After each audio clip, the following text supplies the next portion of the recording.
Lieutenant Colonel Peter Lerner of the Israel Defence Forces. Lieutenant Colonel, thank you for your time. Why this delay? Good question. I can't confirm we didn't announce the expected time that it would begin, and therefore we have not received the instructions when it will begin. This is the nature of, I would say, the suspicion between Israel and Hamas. And so there could be hiccups along the way. From our perspective, we are waiting for the instruction from the government to decide when exactly we should hold our fire from and take the necessary steps in order to be ready for both holding our fire on one hand and also bringing back the hostages on the other. Yeah, there were reports that Hamas is not saying exactly who it's releasing. I mean, are they going to be live people? Who knows what the heck? Well, given that, I'm just wondering whether Hamas has effectively won itself another day of truce, which is today, an extra day, without releasing any hostages. Because I wonder how much you can do, given that you were expecting not to be shooting today. Have you actually downed weapons for the day? Absolutely not. We are operating throughout northern Gaza Strip, expanding our operations, continuing to pursue Hamas, engaging the enemy wherever they are. We have a very clear message that we are continuing our war efforts, and if there is an operational pause, as instructed by the government, then it'll be an operational pause, nothing more than that. We will plan on continuing and advancing the stages after the operational pause, as instructed by the government and the Chief of Staff, the IDF Chief of Staff, Lieutenant General Herzi Halevi, yesterday initiated and approved the operational plans for after the operational pause. So I would say, we are moving forward. We're continuing to engage. We're revealing hundreds of tunnels. And indeed, yesterday we announced that since the beginning of the war, almost 7 weeks ago, we have destroyed some 400 tunnels and tunnel access points. We're continuing to reveal to the world the extent of the tunnel system that Hamas have built and used beneath the Shifa hospital. Unfortunately, we're watching as in awe, I think, with what's happening in Shifa hospital, and it appears that the international community, specifically the WHO, have nothing to say about it. They're not condemning Hamas, not even concerned about it. They're only concerned about how the IDF are operating in and around hospitals. But when we have proven that the concept of operations of Hamas is to use hospitals as protective, I would say, Iron Dome system to protect themselves from IDF operations, the international community seem to be very confused about what's right and what's wrong. Well, I noticed the World Health Organization was saying, oh, how shocking that you have military operations near a hospital. This is terrible. But as you say, hasn't said anything about the weapons you've found, even behind MRI machines. But that said, I wonder whether you're disappointed that when you got down in that maze of tunnels and you showed the rooms and all that kind of stuff right under the hospital, that there was actually little equipment, little to show that this was a Hamas headquarters. It was cleaned out. Was that a disappointment to you? I think anybody with a reasonable mind in an understanding of the situation, for us, saying for weeks that we intend on going to the Al-Shifa hospital, telling the people to evacuate the hospital, basically announcing everything except the specific time and date when we were coming. I think they would be very, very. It would be very, very strange if we would have found everything in an operational situation. But yes, we know that they are operating there. We revealed how they tried to conceal it. They actually cemented the entrance points in order to try and prevent us from finding the access points to the tunnel system. So of course, when they understood that we're coming, they did everything in order to try and mitigate that. But even in all those efforts, over almost a month, throughout the month, they still left stuff behind that was incriminating and very decisive, the fact that they had been using. And that's even without the videos that we released. Yes, I've shown some of that. Taking in hostages into the hospital. Yes, before I go, I saw a picture, Lieutenant Colonel Lerner, of the Hamas leadership in Gaza with crosses over the ones that you've managed to kill. It's just over a third, doesn't include the very top leaders, but a third are gone. The ultimate bosses over in Qatar, they're still living their life of Riley over there. How much damage do you think you've done to Hamas's fighting ability? We're engaging them daily. We are killing them in their operational positions, in their command posts, in their observation positions, in their tunnels. The tunnels perhaps can be an advantage, but they can also be death traps. So I would say we're advancing. They wouldn't have wanted the operational pause if it wasn't for the IDF's pressure on them. So they feel pursued. They are concerned for their lives, and clearly it's having an effect. I wouldn't want to put numbers on it, but we have several thousands of terrorists that have been killed in the engagements with the IDF, and we intend and continuing to dismantle and destroy them and their capabilities. Lieutenant Colonel Peter Lerner, thank you so much indeed for your time. Really appreciate it. After the break, today's school strike for Palestine. Turns out it actually started a lot of older people, leftists, with a message of hate. Plus the stunning win in the Dutch election of a party that says no to Muslim immigration. Tell you about that after this. From The Australian, I'm Claire Harvey, bringing you what's on the front.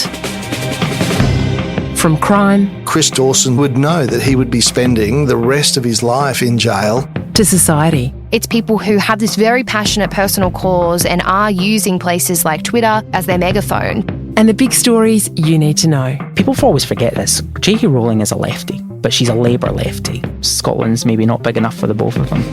Each day, meet our journalists and hear about the stories that matter most.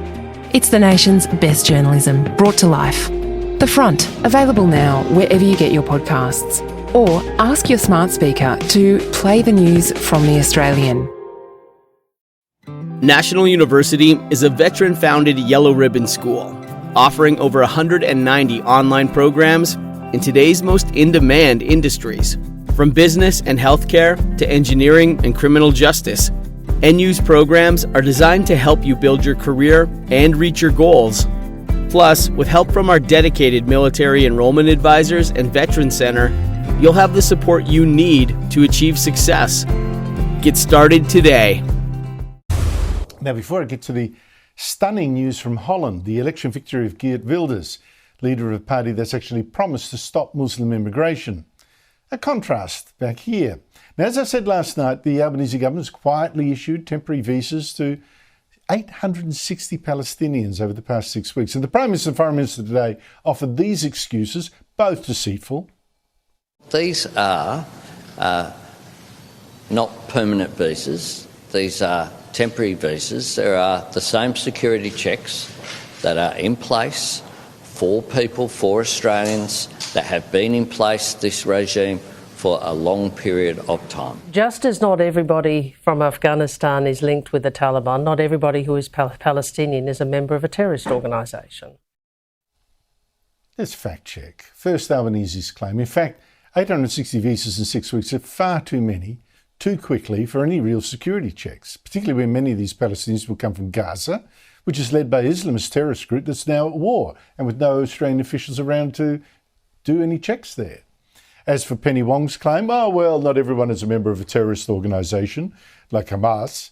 Well, maybe Penny Wong, some members of them. And how many actually would be Hamas supporters? Because that's also important, given that a new poll shows that 75% of Palestinians actually do back Hamas and do back its shocking slaughter of 1,200 Israelis on October 7.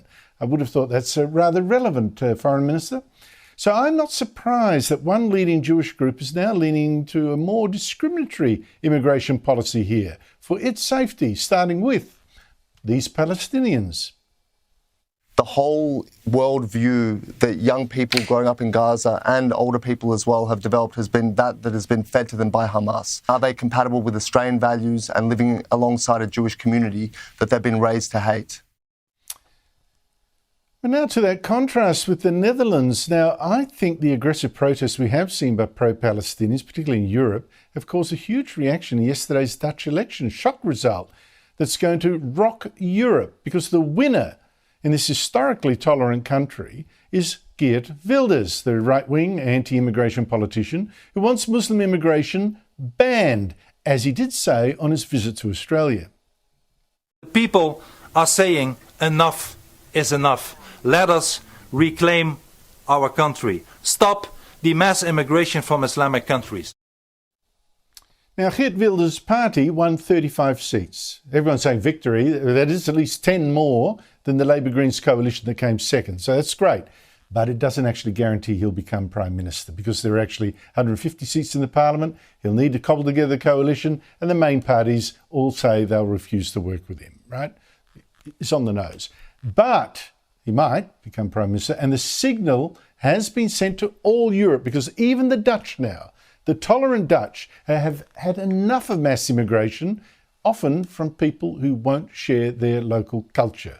Joining me is Sky News presenter James McPherson of The Late Debate here on Sky at 10 p.m, and Evelyn Ray, writer and podcast host and on Sky and everything. James McPherson, the Dutch election result, how do you read it? Well, there's two really interesting things that have happened here, Andrew. The first is that the popularity of Geert Wilders' party rose sharply after the October 7 attacks on Israel. Between October 7 and November 22, the polls had him go from 12% to 23% in popularity. And what happened during that period was mass pro-Palestinian rallies on the streets of Holland and indeed in cities around Europe. And I think Dutch people saw this and have reacted to it and said, we need to address this quickly, and so they've voted for Geert Wilders. The other thing that's interesting is CBS television published crime statistics in Holland from 2022, and they looked at the perpetrators by country of origin, and they found that Dutch people did not feature in the top 20 nations of origin when it came to perpetrators of crime in their own country. You remember in 2015 there was a massive influx of migrants into Europe, and I think Dutch people 8 years later, seeing the consequences of that, have said we need to take our nation back, and hence the election result. Yes, I've been surprised by how my own very left-wing relatives there, who I love dearly, have changed some of their views over time as well as a result of all this. But Evelyn, meanwhile here, we're letting in 860 Palestinians when there's clearly been little time for security checks, when clearly Jewish community leaders are worried, given all the hate they're already facing here. Seems to be a little bit of a contrast. I'd like to ask the question, Andrew, why doesn't a country near them take them in? Why doesn't Israel take them in? If they aren't terrorists and they aren't allegedly a security threat, why wouldn't Israel or any other surrounding Arab nation take them in? Is it perhaps that they fear something that our own government is too politically correct to consider? I mean, let's face the reality here. Israel does not know who every member of Hamas is or who its supporters are. How much less would we know over here in Australia? And second to that, we need to remember, when you import a person, you don't just import their physical self, you import their ideas, you import their ideologies. And I don't think 6 weeks is enough time to figure out all of that to any proper degree, any degree that would make Australians at least feel safe. And every second day, we're being told that there's a housing crisis here in Australia. So I'd like all the politicians who are pushing for this, Albanese, Penny Wong, I'd like them to offer up their Marrickville homes, their Canberra apartments, and all of that for all of the housing crisis that's happening. Meanwhile, we're importing 860 people in 6 weeks. It's absolutely absurd. It's crazy. And I think we're yet to see the consequences of it, unfortunately. And of course, Egypt, right next to a bordering Gaza, it says no to immigrants, Palestinian immigrants. Jordan, next to the sharing a border with the West Bank, says also no. Our government seems to have a different idea. And James, this will not be a lot of these people will not be temporary immigrants. So let's put that to one side. The government says, it's just temporary visas. What, they're going to be sending them back if the war's still on? I'm not so sure about that. And it's funny, when Anthony Albanese said that they're on temporary visas, the question he was asked is, how can the Australian government be sure that these people are okay to come into our country? They're not a security threat. And his answer was, don't worry, they're on temporary visas, which is hardly very reassuring. The other weird answer from the government here was from Penny Wong. When she was criticised for bringing in 860 Palestinian refugees, she responded by saying, well, we've brought in 1,700 Israeli refugees.